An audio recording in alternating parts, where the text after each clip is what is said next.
धर्म प्रेमी भाइयों एवं सुशील बहनों, इन दिनों हम उत्तराध्ययन सूत्र की स्वाध्याय कर रहे हैं। भगवान महावीर स्वामी से पूछा गया कि स्वाध्याय करने से जीव को क्या लाभ होता है, तो भगवान ने कहा कि स्वाध्याय करने से, सूत्र का वाचन करने से हमारे ज्ञानावर्णीय कर्म का क्षय होता है। यानी इतनी देर तक आपने जो स्वाध्याय की है उसको, उसके शब्द आपने पढ़े हैं, तो उसके भी क्या होता है, महान लाभ होता है। हमारा ज्ञानावर्णीय कर्म जो हमने बांध के रखा है, धीरे धीरे उसकी क्या होने लगती है, निर्जरा होने लगती है और भीतर का ज्ञान बढ़ने लगता है। ये लाभ हमारा स्वाध्याय करने से होता है। एक बहन थी, उसको सुनाई नहीं देता था, पर वो रोज क्या करती, प्रवचन में आके बैठती थी। तो लोगों ने पूछा कि बहन जी आपको सुनाई देता नहीं है, यहाँ पे इतना प्रवचन चलता है, एक शब्द भी आपके कान में जाता नहीं, पल्ले पड़ता नहीं, फिर भी आप यहाँ पे सत्संग करने के लिए आती हो, यहाँ पे प्रवचन सुनने के लिए आती हो। तो उस बहन ने कहा कि भले ही मुझे सुनाई नहीं देता है, परंतु जब तक मैं यहाँ बैठती हूँ तब तक मुझे बहुत अच्छा लगता है। दूसरी बात, मुझे सुनाई नहीं देता है पर मेरे कान तक तो वो शब्द जाते ही है, मेरे अंतरात्मा में वो शब्द उतरते हैं और वहाँ पे मुझे शुद्धि का अनुभव होता है। इसके लिए मुझे सुनाई नहीं देता है, फिर भी मैं क्या करती हूँ, उपदेश सुनने के लिए, प्रवचन सुनने के लिए मैं आती हूँ, क्योंकि मेरी शुद्धि होती है। भगवान का नाम लेने से ही हमारे मन का जो मेल है वो दूर होने लग जाता है। इसके लिए स्वाध्याय करना जरूरी होता है। और यही स्वाध्याय करते करते हमने कल देखा था 19वां अध्याय। 19वां अध्याय जो है उसका नाम है मृगापुत्रीय। नाम क्या है, मृगापुत्रीय। मृगापुत्र यानी हमारे जो मृगापुत्र है वो सुग्रीव नाव के नगर में उनका जन्म हुआ। उनके पिता का नाम बलभद्र था और माता का नाम मृगावती था। और इनको जब जन्म हुआ तो इनका नाम भी क्या रखा गया, बलश्री रखा गया, परंतु इनकी माता का नाम था मृगावती। इसके लिए आगे जाके इनका बलश्री नाम तो क्या हो गया, बोलना कम हो गया, पर लोग उनको किस नाम से पुकारने लग गए, मृगापुत्र के नाम से पुकारने लग गए। और मृगापुत्र जिस राज्य में जन्मे थे वो राज्य इतना विशाल था, वहाँ के जो बलभद्र राजा थे वो इतने अच्छा राज्य का पालन करते थे और उनके खजाने भी धन धान्य से भरे हुए थे। और मृगापुत्र धीरे धीरे युवावस्था को प्राप्त हुआ तो सुंदर सुंदर कन्याओं के साथ उनकी शादी भी करा दी गई और मृगापुत्र अत्यंत सुख के साथ राजमहल में रहे थे। और एक बार क्या हुआ कि वो अपने राजमहल के झरोखे में बैठे हुए थे और बैठने के बाद राजमार्ग का अवलोकन कर रहे थे और सब लोग आ रहे थे, जा रहे थे, कहीं नृत्य हो रहा था, कहीं संगीत हो रहा था और इस तरह से पूरे रास्ते पर भीड़ लगी हुई थी। और उस भीड़ में मृगापुत्र की नज़र अचानक एक व्यक्ति पर पड़ी। ऐसे व्यक्ति को उन्होंने कभी पहले देखा नहीं था। तो जैसे उस व्यक्ति पर नज़र पड़ी तो वह अपलक दृष्टि से उनको देखने लग गए और देखते देखते देखते उन्होंने देखा कि इसके पहले मैंने इस नगरी में ऐसे व्यक्ति को कभी देखा नहीं है, इनका वेश अलग है। और उनके ध्यान में आया कि ये कोई तो भी साधु महात्मा है, ये कोई तो भी मुनि है और ये कुछ तो भी अलग लग रहे हैं और जिसको मैंने आज तक इस नगरी में देखा नहीं है। और वो अपलक दृष्टि से उनको देखने लग गए और एकदम उनका जो मन है वो शांत हुआ। और शांत होने के बाद एकदम अचानक ध्यान में आया कि ये मुनि हैं, ये क्या है? मुनि है। और इन मुनियों को मैंने पहले तो कभी देखा नहीं है, पर ऐसा लग रहा है कि मैंने पहले भी कहीं इनको देखा है। पर कहाँ देखा, कब देखा, किस रूप में देखा? और ऐसी चिंतन की गहरी धारा में उतरे तो उनको कौन सा ज्ञान प्राप्त हो गया? अब आपको भी याद हो गया ना, रोज जाति स्मरण ज्ञान हो रहा है सबको, सभी को रोज जाति स्मरण ज्ञान हो रहा है। हमारे मृगा पुत्र को भी क्या हो गया? जाति स्मरण ज्ञान। जाति स्मरण ज्ञान यानी पहला जन्म याद आना। और जैसे पहला जन्म याद आया तो देखा मैं पहले जन्म में भी क्या था? साधु था। मैंने साधुचर्या का पालन किया और उसके कारण मैं स्वर्ग में गया और स्वर्ग से मृत्यु को प्राप्त करके इस नगरी में आया, यहाँ का राजकुमार बना हूँ। ये सारे मैंने पहले दीक्षा पालन की, धर्म की आराधना की, इसके लिए ये सुफल मुझे प्राप्त हुआ है। और एकदम से अपना साधुपना याद आ गया और याद आने के बाद वो जो जिस घर में थे वो घर बंधन जैसा लगने लग गया, पिंजरे जैसा लगने लग गया।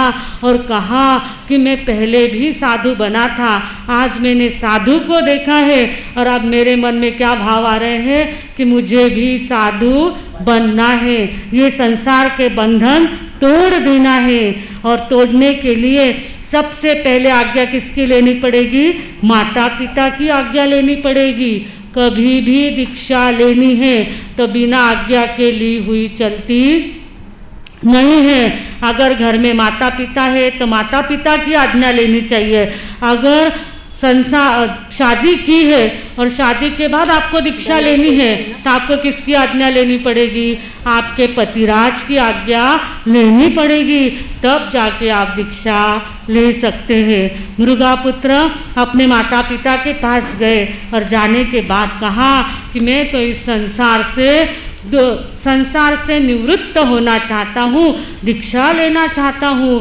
तो माता पिता को तो एकदम शौक लगा, कभी ऐसी बात सुनी नहीं थी, कभी साधु संतों को देखा नहीं था, कभी साधु संतों का संपर्क भी नहीं आया और हमारा बेटा क्या बोल रहा है कि मुझे दीक्षा लेना है।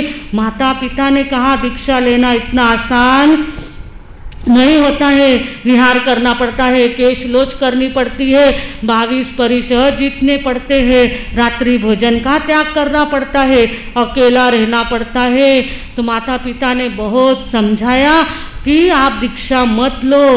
तब मृगापुत्र ने कहा कि माता पिता ये संयम के दुख नहीं है, ये तो दुख सहन करने के बाद भी सुख की प्राप्ति देने वाले हैं, ऐसे ये दुख है। परंतु हे माता पिता, आप जिस दुख का मुझे डर बता रहे हैं उससे भी ज़्यादा दुख मेरी इस आत्मा ने भोगे हैं। जब मैं नरक गति में गया तो वहाँ पे मैंने कितने कितने दुख सहन किए हैं और उसके आगे तो संयम के दुख तो कुछ भी नहीं है। नरक में तो 24 प्रकार की वेदनाएं दी जाती है, वहाँ पे अनंत भूख, अनंत प्यास, अनंत तृषा और इतनी अनंत खुजली होती है और ऊपर से तकलीफ दी जाती है सो अलग होती है। इतना इतना दुख मैंने नरक गति में सहा है। इसका पूरा वर्णन हमारे 19वें अध्याय में आता है कि नरक में कितने कितने प्रकार के दुख दिए जाते हैं। तो उसके आगे संयम के दुख कुछ भी नहीं है। तो फिर भी माता पिता ने कहा कि संयम इतना आसान नहीं है, तलवार की धार पर चलने जैसा है, लोहे के चने चबाने जैसा है। जैसे हवा होती है उसको थैली में भरना जितना दुष्कर है उतना संयम पालना दुष्कर है। इस तरह से अलग अलग प्रकार के उदाहरण देके उनको संयम की दुष्करता समझाते हैं। परंतु हमारे जो मृगा पुत्र है, जो एक बार जागृत हो जाते हैं, जिनको एक बार जाग आ जाती है वो वापस सोते नहीं है। उनके अंतरात्मा जागृत हो गई थी और उन्होंने कहा कि हे माता पिता, जन्म दुखम जरा दुखम रोगाणि मरणानि अहो दुःखो संसारे जठ की संति जंतु इस संसार में तो जन्म का भी दुख है। जब जन्म होता है तब बहुत वेदना बालक को होती है, तब उसका जन्म होता है।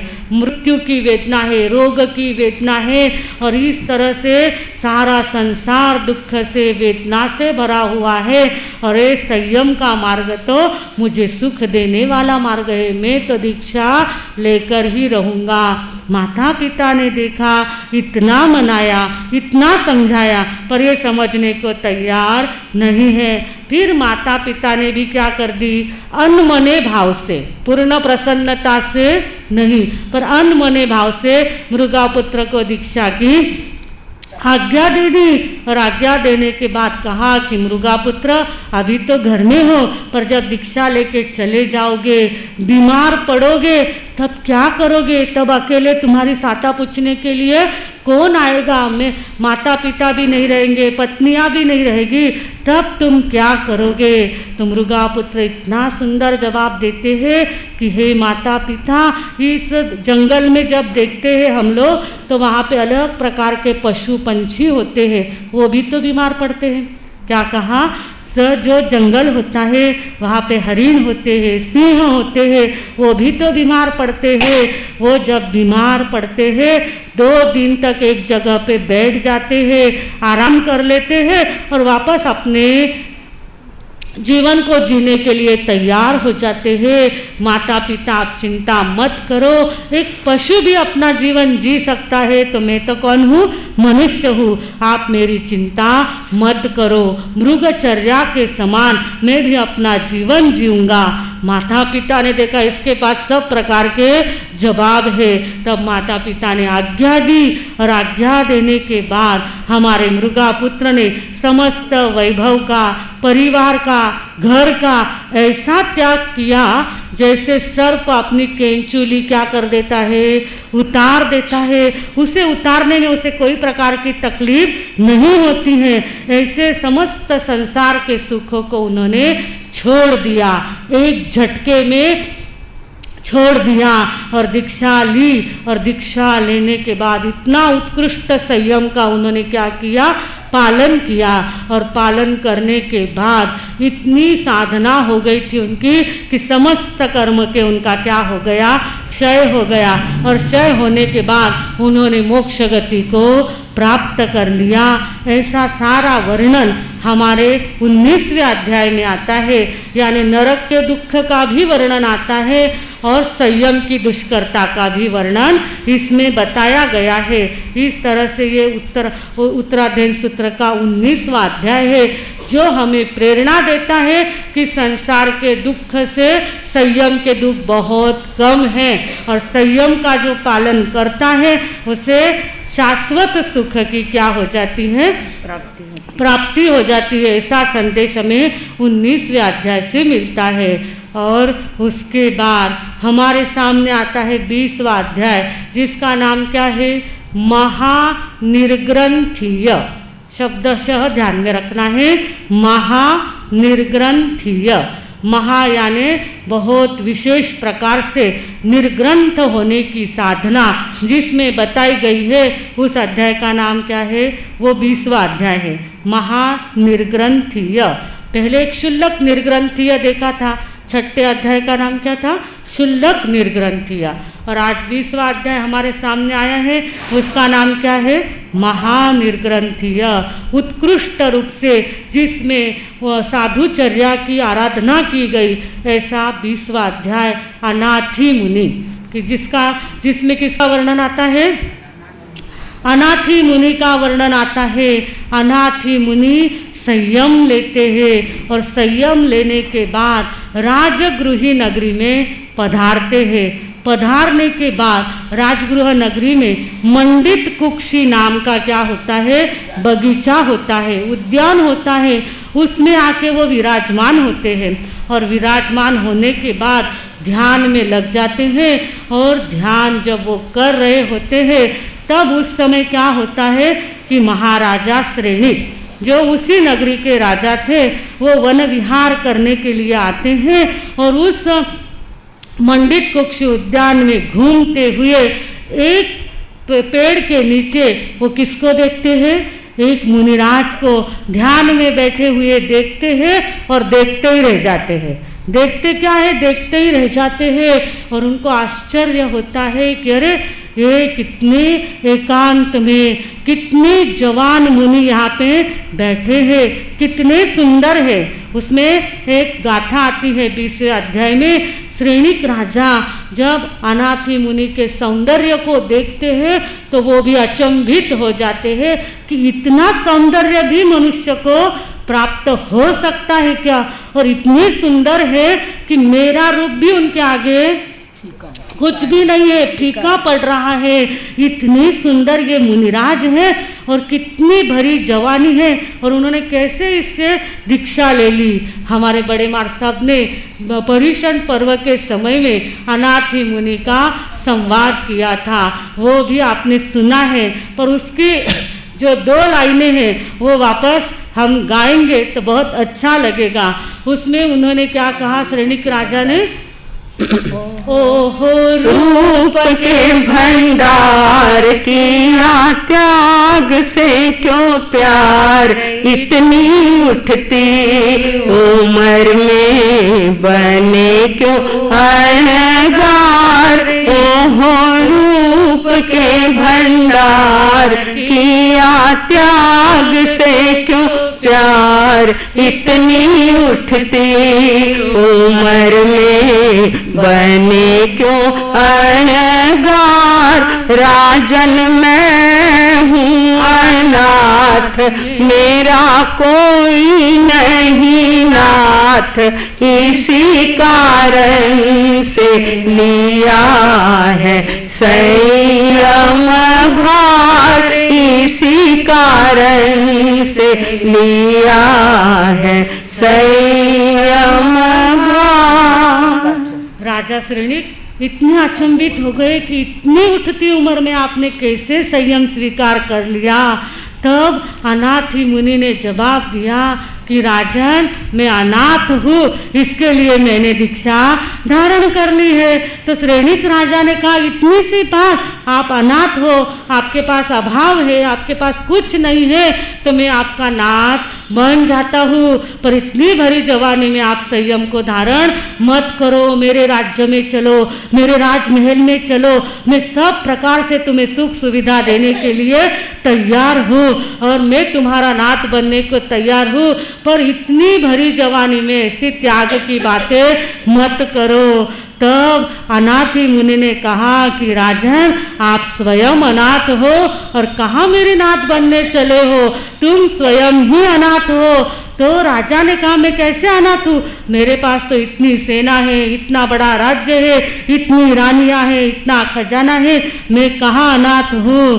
तो अनाथी मुनि ने कहा कि वो सब तो मेरे पास भी था। क्या कहा, ये सब धन वैभव परिजन खजाना संपत्ति ये सब तो मेरे पास भी था राजन, परंतु मुझे क्या हो गया, भरी जवानी में मेरे आँखों में वेदना हो गई। मेरी आँखों में इतनी भयंकर वेदना हुई कि मेरे माता पिता, मेरी पत्नी, मेरे भाई बहन रात दिन मेरी सेवा कर रहे थे। रोज नए डॉक्टर को बुलाया जाता, नए वैद्य को बुलाया जाता, रोज मुझे नई नई दवाएं दी जाती। इतना सब कुछ करने के बाद पानी जैसा पैसा मेरे पिता बहा रहे थे, पर एक भी दवाई मुझे लागू नहीं पड़ी। रोज मेरी वेदना बढ़ रही थी, रात को मुझे एक क्षण के लिए भी नींद नहीं आती थी, इतनी वेदना मुझे होती थी राजन। और तब बहुत सब प्रकार के प्रयत्न कर लिए, जब सब प्रकार की दवाएं लेके थक गए, तब एक रात्रि में मुझे ऐसा विचार आया कि मैं क्यों न इस समस्त वैभव का त्याग कर दूं, जिसके कारण, जिन कर्मों के कारण मैं ये पीड़ा भोग रहा हूँ, उन कर्मों को नष्ट करने के लिए मैं क्यों न कुछ करूँ। और मैंने रात्रि में संकल्प किया कि अगर मुझे रात को नींद आ गई, सुबह अगर मुझे अच्छा लगने लग गया, तो मैं ये समस्त परिवार का, धन का, पत्नी का त्याग करके मैं तो क्या बन जाऊंगा, साधु बन जाऊंगा। और क्या कहूँ राजन, क्या संकल्प में बल होता है। मैंने संकल्प किया और उसी रात्रि में मुझे तो क्या हो गई, पहले तो नींद आ गई और सुबह उठ के देखा तो मेरे आँखों की वेदना सारी गायब हो गई और मुझे इतना अच्छा लगने लग गया, इतना प्रसन्न लगने लग गया। और मैंने सब परिवार को बुलाया और कहा कि ये मैंने धर्म के मार्ग पर चलने का संकल्प किया और मेरी वेदना शांत हो गई। अब समस्त कर्मों का क्षय करने के लिए मैं तो क्या कर रहा हूँ, दीक्षा धारण कर रहा हूँ। सब ने मुझे बहुत मनाई की, परंतु मेरा तो संकल्प कैसा था, दृढ़ था और उस दृढ़ता के कारण मैं इस संयम मार्ग पर आया हूँ। और रात दिन मेरी जो आत्मा की साधनाएं वो दिनों दिन बढ़ रही है। रोज मुझे इतने आनंद की प्राप्ति हो रही है। और राजन, मैं आपको भी कहता हूँ, ये धन वैभव परिजन जब हमारे कर्म का उदय आता है, जब हमें बीमारी होती है और जब हमारी मृत्यु आती है, तब ये कोई भी काम आने वाले नहीं होते हैं। उस समय सिर्फ धर्म ही हमें शरण देता है और उसी धर्म की मैंने शरण ली और तब से मैं क्या बन गया हूँ, नाथ बन गया हूँ। इसको मैं नाथ कहता हूँ। जो 6 काय के जीवों की रक्षा करता है वो सच में क्या बन जाता है, नाथ बन जाता है। तो राजा श्रेणिक के मन में एकदम से जागृति आई कि अरे मैं रात दिन कितनी हिंसा करता हूँ, कितना राज्य में आसक्त हूँ। तो श्रेणिक राजा ने अनाथी मुनि के वाक्य से सम्यक्त्व को क्या किया, वापस प्राप्त किया। जो उनकी सम्यक्त्व थोड़ी बीच में टूट गई थी, उस सम्यक्त्व को किसके कारण प्राप्त किया, अनाथी मुनि के सुंदर शब्दों से उनको वापस सम्यक्त्व की प्राप्ति हुई। उन्होंने बार बार क्षमा मांगी मुनिराज की कि मैंने आपके ध्यान में विघ्न लाया, आपको संसार में आने की बात कही, मुझे आप क्षमा करो। तो मुनि ने कहा मैं तो आपको क्षमा करता हूँ, पर आप भी धर्म मार्ग में अपनी प्रवृत्ति करो, पुरुषार्थ करो। और राजा श्रेणी भी उस दिन से क्या हो गए, धर्म मार्ग में प्रवृत्त हो गए। ऐसा सुंदर वर्णन हमारे 20वें अध्याय में आता है। और अगर किसी को आँखों में वेदना हो तो उन्होंने 20वां अध्याय पढ़ना चाहिए। और उसमें भी एक शब्द आता है, वेयणा में खयम गया, वेयणा में खयम गया। ऐसी जो माला फेरता है उसमें आँख में होने वाली तकलीफ भी धीरे धीरे कम होने लग जाती है।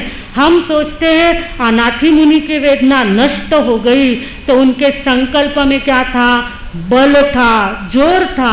हम तो छोटे छोटे संकल्प करते और वो भी क्या हो जाते हैं, टूट जाते हैं। सुबह उठ के सामयिक करेंगे, पर सुबह कुछ तो भी काम आ गया तो सामयिक धरी की धरी रह जाती है। हमारे तो छोटे छोटे संकल्प टूट जाते हैं। उन्होंने कितना बड़ा संकल्प किया, उस पर दृढ़ रहे, इसके लिए उनकी वेदना शांत हुई। तो इस तरह से 20वां अध्याय बहुत प्रेरणा देने वाला है। और उसके आगे 21वां अध्याय हमारे सामने आता है। उनका नाम है समुद्रपालीय। नाम ही क्या है, समुद्रपालीय। समुद्र में जिनका जन्म हुआ, भगवान महावीर स्वामी के एक श्रावक थे, पालित नाम के श्रावक थे। और वो श्रावक बहुत बड़ा व्यापार करते थे और व्यापार के कारण उनको देश विदेश में जाना पड़ता था। तो पहले कोई ऐसे प्लेन नहीं थे, तो लोग जहाज से जाते थे, समुद्र मार्ग से व्यापार करते थे। तो ये पालित नाम के श्रावक समुद्र मार्ग से एक पिहुंड नाम के नगर में जाते हैं, वहाँ पे व्यापार करते हैं और व्यापार में इतना लाभ हो जाता है कि उनको वहाँ पे थोड़े दिन तक रहना पड़ता है। जब वो वहाँ पे रहते हैं तो उनकी प्रामाणिकता, उनके व्यापार के प्रति लगन, उनकी कमाने की पद्धत को देख के वहाँ के एक जो श्रावक रहते हैं वो अपनी सुंदर सी कन्या की शादी पालित नाम के श्रावक के साथ कर देते हैं। और करने के बाद जब वो नगरी में वापस आते हैं, आने के लिए निकलते हैं, तो समुद्र मार्ग से उनको आना पड़ता है। और आते समय उनकी पत्नी जो थी वो गर्भवती थी। वो कैसी थी, गर्भवती थी। और उनकी जो प्रसूति है वो समुद्र में जहाज में हुई और वहाँ पे उस पुत्र का क्या हुआ, जन्म हुआ। इसके लिए उनका नाम क्या रखा गया? समुद्रपाल रखा गया। और समुद्रपाल थे ये बहुत वैभव जिनके पास था, ऐसे पिता के बेटे थे। पिता ने उनको बहुत मोह शौक में पालन किया, उनको बहुत पढ़ाया लिखाया, आगे जाकर उनकी शादी कर दी और ये भी खूब आनंद से रह रहे थे। पर जो भवी आत्मा होती है उनको कुछ न कुछ छोटे निमित्त मिल जाते हैं और वो अपना बड़ा कार्य कर लेते हैं। तो समुद्रपाल एक दिन अपने झरोखे में बैठ के राजमहल के पथ की शोभा निहार रहे थे तो उन्होंने क्या देखा कि एक चोर है, उसने चोरी की, दुष्कर्म किया और उसकी सजा उसको दी गई है। उसको लाल फूल की माला पहनाई गई है, लाल चंदन का तिलक किया गया है, गधे पर बिठाया। किस पर? गधे पर बिठाकर पूरे नगरी में उसको घुमाया जा रहा है। कोई उसको पत्थर मार रहा है, कोई उसको धिक्कार कर रहा है। इस तरह से उसका क्या हो रहा है? तिरस्कार हो रहा है। ये सीन जब समुद्रपाल ने देखा तो उन्होंने कहा कि अरे जो व्यक्ति अशुभ कर्म करता है उसे कितना अशुभ फल भोगना पड़ता है, और जो शुभ कर्म करता है उससे देखो मैं कितना शुभ कर्म का फल यहाँ पे भोग रहा हूँ। परंतु ये अशुभ कर्म जब उदय में आते हैं तो कितनी कितनी तकलीफ देते हैं और उनका मन एकदम क्या हो गया? जागृत हो गया कि अरे संसार में रहते हैं तो हमारे द्वारा कर्म होते हैं और कर्म कब दुष्कर्म हो जाते हैं पता चलता नहीं है। और पहले जन्मों में मैंने भी दुष्कर्म किए होंगे, उन सब कर्मों को मुझे क्या कर देना है? नष्ट कर देना है। एक सीन देखा और अंतर में क्या हो गए? जागृत हो गए।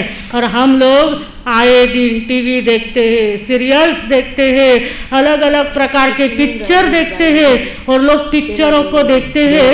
बीच में पिक्चर आई थी धूम 1, धूम 2, धूम 3 ऐसी पिक्चरें आई थी और उसमें क्या बताया गया था कि वो जो नायक है वो चोरी करता है और ऐसी चोरी करता है कि किसी को पता चलता नहीं है। तो लोगों ने ऐसी चोरियां करना सीख लिया। पिक्चर देख के चोरी नहीं छोड़ी, पिक्चर देख के ऐसी भी चोरी कर सकते हैं, ऐसा उन्होंने पिक्चर देख के सीख लिया। यानी हम क्या देखते हैं, क्या सीखते हैं, ये हमारे ऊपर निर्भर होता है। हमारे समुद्रपाल ने एक सीन देखा कि अरे दुष्कर्म का फल दुष्कर्म से ही दिया जाता है और मुझे तो समस्त कर्मों से बचना है। और उन्होंने बचने के लिए माता पिता की आज्ञा ली और संयम के राजमार्ग पर वो चल पड़े कि इस मार्ग पर मैं चलूँगा तो मेरे समस्त कर्मों का क्या हो जाएगा?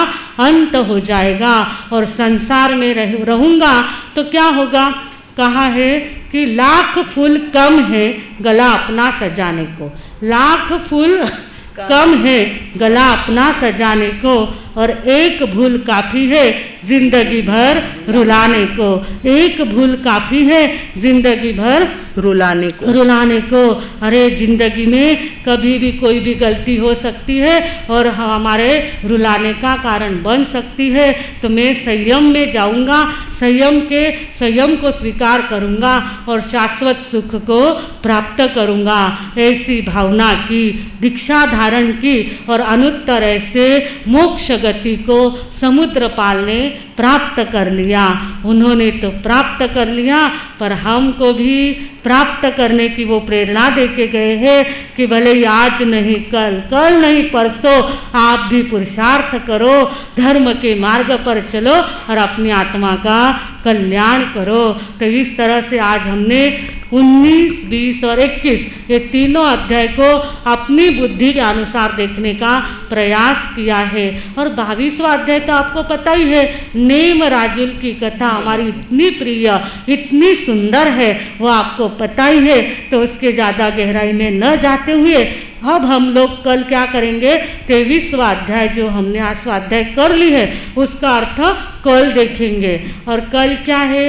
दिवाली की शुरुआत होने वाली है कल वसु बारस है और वसु बारस के दिन परम पूज्य बड़े मारसा बहुत सुंदर वसु बारस पे क्या करने वाले हैं, प्रवचन देने वाले हैं। उनकी अमृतवाणी कल हमको सुनने मिलने वाली है। तो कल हम क्या करते जाएंगे, एक एक अध्ययन के साथ अध्ययन के पहले ही उसका अर्थ देख लेंगे, बाद में उसकी स्वाध्याय करेंगे और 9:30 मतलब समय होने के बाद परम पूज्य बड़े मार साहब की अमृतवाणी कल से रोज हमें सुनने मिलने वाली है और दिवाली का महात्म्य हम उसके कारण जानने वाले हैं। तो इस तरह से सभी स्वाध्याय में बराबर आते रहे और धर्म में पुरुषार्थ करते रहे। इसी शुभ भावना के साथ मैं विराम लेती हूँ। ओम शांति।